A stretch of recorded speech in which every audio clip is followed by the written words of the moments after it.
Alright, so I got a 2013 Cadillac ATS. I think it got the 3.6 liter V6.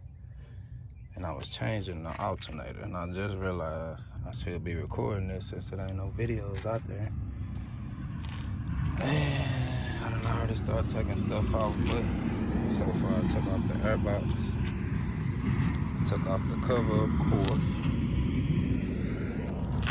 took off the coolant tank that was sitting right over here, and I took off this little thing that goes right there on that little silver bracket.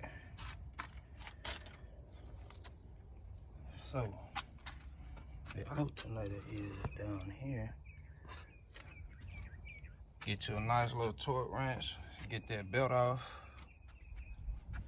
This, you just need a flathead screwdriver, unscrew that off of that, and you can just lift this up out the way. Same thing with the radiator hose. It's definitely gonna make a mess. So once you unhook that from here, just lift that up, get that out the way. Now, once you remove that coolant tank, you able to come back here in the back. And you see you got that plug right there. You also have, I don't know what size that is just yet. It might be a 10mm bolt we gotta take off of there. And on the alternator itself, you see there's a bolt right there at the top. And if you come down here to the bottom, you got a bolt, and there's another bolt exactly right behind it.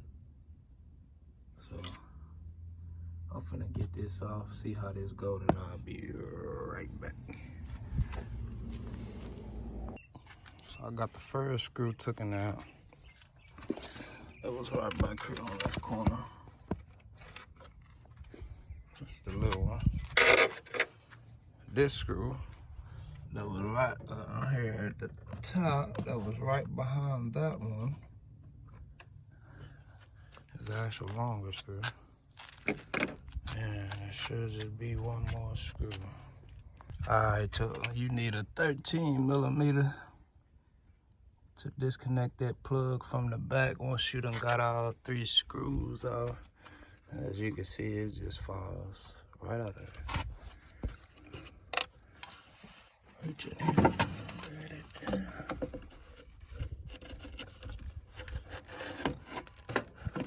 Now, how we get it out of here, I don't know.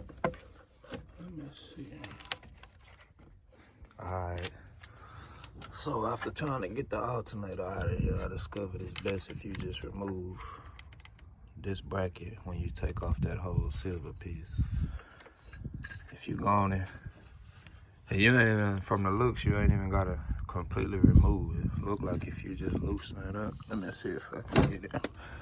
I took one screw off and just loosened the other, so hopefully I can just pull it out of here. Let me see. Just like that, there it is. There's the alternator. Yeah. So if you take that bolt off and just loosen the big one, you can just slide that down out the way. Get right in there. Now we're gonna drop the new one in. Alright, so they got the old alternator. And we got the new alternator. Same way you took the old one off. You're gonna put it back in the same way. Drop it on down there. Get it bolted on it. I'm gonna drop it on down first.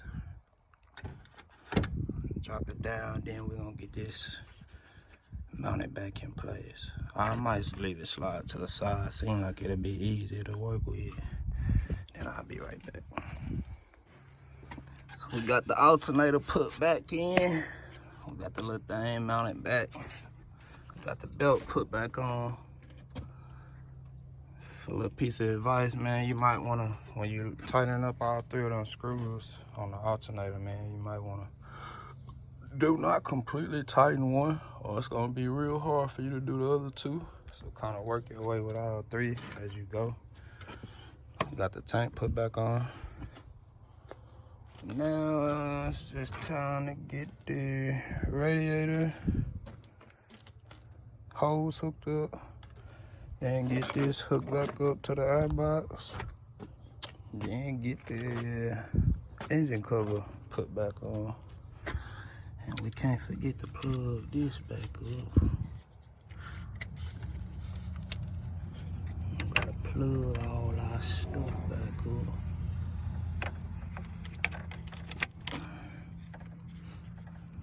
Okay, I'll be right back. Got the alternator put in, got everything put back on. It is up and running. I hope this video can help somebody out there. Hit that thumbs up button, hit that like button. Yeah.